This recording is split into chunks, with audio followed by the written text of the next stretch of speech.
brother teacher here, could your house be killing you? Could it possibly be killing you? Literally killing you. This is the subject that I want to address as brief as I possibly can and be as explicit as I possibly can. How your house could be killing you is the fact that you don't get enough sunshine and enough fresh air, and that you are basically locked into your castle with no freedom as far as your health is concerned. Freedom meaning what? Well, I heard men say over the years, my house is my castle. And I heard women say, that's my kingdom, that's my palace, that's my refuge, my home. But your home might actually be doing you more harm than good while you are barricaded inside it. This is what's going on. If you have carpet in your home, you may want to remove it completely or at least vacuum your carpet on a regular basis, because there's bacteria, there are mites, there are allergens or allergen causing agents in our air all of the time. As a matter of fact, when we wear shoes into our home, we're tracking bacteria, we're tracking fungus, we're tracking all sorts of things into our home by way of our shoes. That is why I suggest that if you're wearing shoes home, take your shoes off at the door. And if possible, take your shoes outside, get a nice stiff plastic brush or a straw brush and brush the bottom of your shoes, and use some apple cider vinegar, spray it on the bottom of them to sanitize your shoes if you want to bring them indoors. That's one thing that you can do. The other thing is just leave them outside of your door or in a hall, a convenient hall. But what I'm getting at is this: don't wear your shoes across your carpet, because you're bringing unfriendly bacteria into your home. And if you have babies, if you have children, small children, especially pets, dogs and cats, and if you use the carpet as a place to lounge in a family room or in a living room, and you're watching television in that room, you're kicking up this stuff all of the time. And if you have someone in your home that has allergies and who has asthma and so forth, they are inhaling these allergens into their lungs. It's going to cause some other issues and complications down the road. So make sure also, outside of not wearing shoes across your carpets, make sure certain that you vacuum your carpets on a regular basis, 2 to 3 times a week. And when you vacuum, don't vacuum fast. Vacuum slowly, forward and backwards, so that you can get down deep into the carpet so it can suck all of that crap up. Okay? And another thing too is when you're vacuuming fast, you're kicking the stuff in the air as well. A lot of microscopic particles that you can't see with the naked eye a lot of times unless you have a high intensity light. Okay, so leave the shoes at the door. Sanitize the shoes.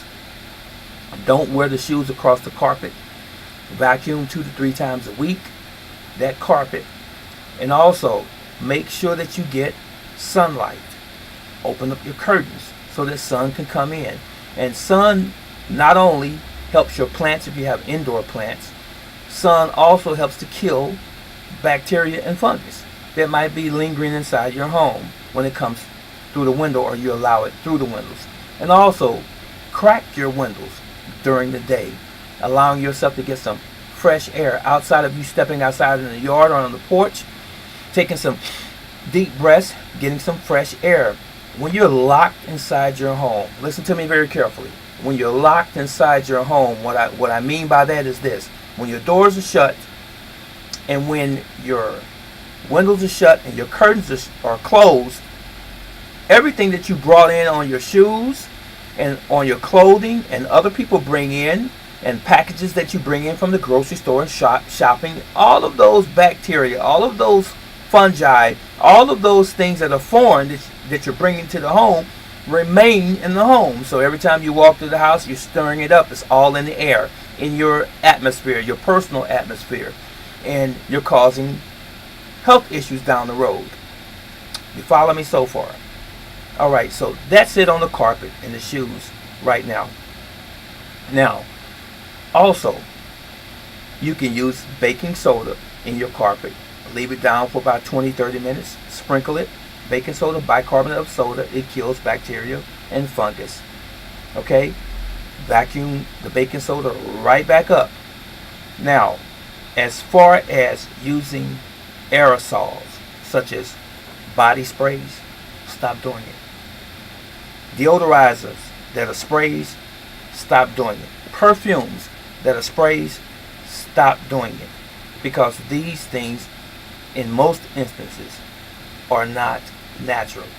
They're not biologically safe for humans to inhale it, for one, and to absorb it. So try to find some more natural alternatives to these things. Incense.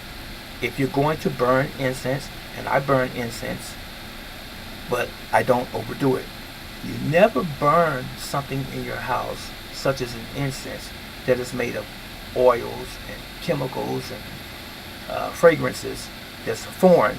You never burn anything in your home and you don't have sufficient ventilation.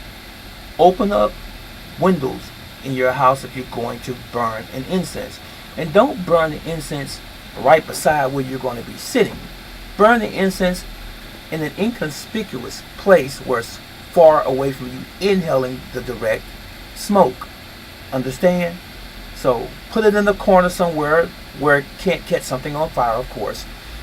A safe place. And then you open up a window so that you have proper ventilation. And if you have a 8-inch incense or a 16-inch incense, don't burn the whole thing necessarily. Burn a third of it or half of it and put it out. That's too much. You'd be surprised at how long that little bit will last. Okay, so ventilation for the incense and the aerosols I would advise against. Fragrance, sometimes it gets musty in your house, or you might want to spray it in the bathroom when someone goes to the bathroom. Stop doing that. Okay, use vinegar. Alright, use lemon. You can take some lemon, you can put it in a dish, squeeze some lemon in the dish, put the whole lemon that's remaining in the dish, sit it in also in an inconspicuous place in your bathroom. You'd be surprised how that clears the air. Lemon. Okay? Now, garbage disposals. If you have a garbage disposal, they have a tendency to stink and has a tendency to emit a bad odor. Why is that, you might add? We don't clean it out. How do you clean out a garbage disposal to rid it of that excess odor? It's real simple. Take you some lemon rinds. I would suggest that you take the lemon and go ahead and put it in some water. Make you some lemon water or some hot lemon water. And what's left, that lemon peel, cut it up in slices and drop it down in the garbage disposal along with some baking soda. Let it sit for about 5 or 10 minutes. Run some water through it and then run the cycle of the garbage disposal, and it's going to freshen up your garbage disposal. So what did you say again, brother teacher? I said take the lemon, make you some lemon water, so it's going to benefit you from a health standpoint, and cut the lemon peel up. You can do 2 lemon peels. Drop it down in the garbage disposal along with some baking soda, about a half a box of baking soda. Run you some water down in the disposal. Let it sit for about 5 or 10 minutes and then run it through its cycle. If you have to do it a couple times, that's fine. You would be surprised how it helps to distinguish, if you will, the odor. Now the last item on my list that I wanted to address was cleaning supplies. I get on my wife so often about this, but people have a tendency to want to go with what they know.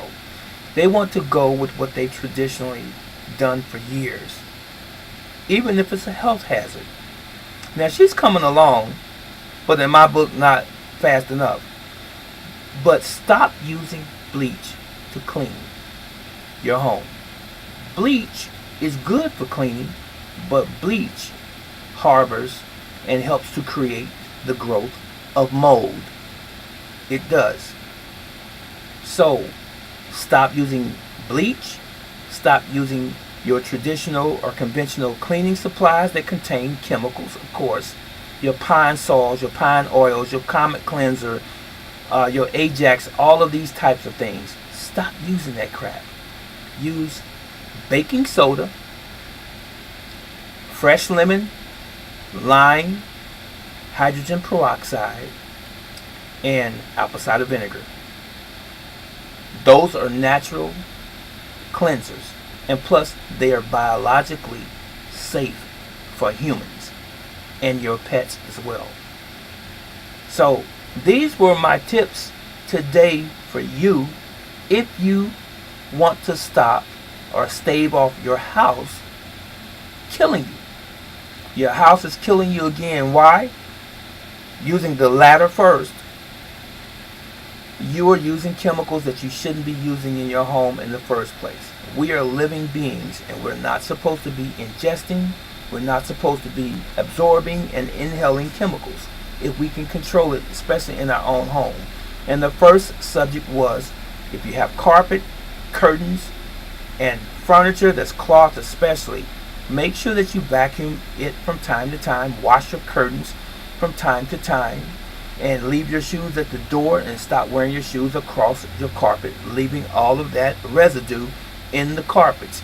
Now, for those who use a vacuum cleaner, when you empty your vacuum cleaner bags, what is all of that stuff in the bag? Do you think you can eat it? Do you think you can just grasp it and inhale it? It is going to cause havoc in your body. So if you've collected this in your vacuum cleaner bag, then you know it's in the carpet. It came from the carpet. It came from the atmosphere. It didn't just appear there, especially if you buy a brand new carpet. So think on these things.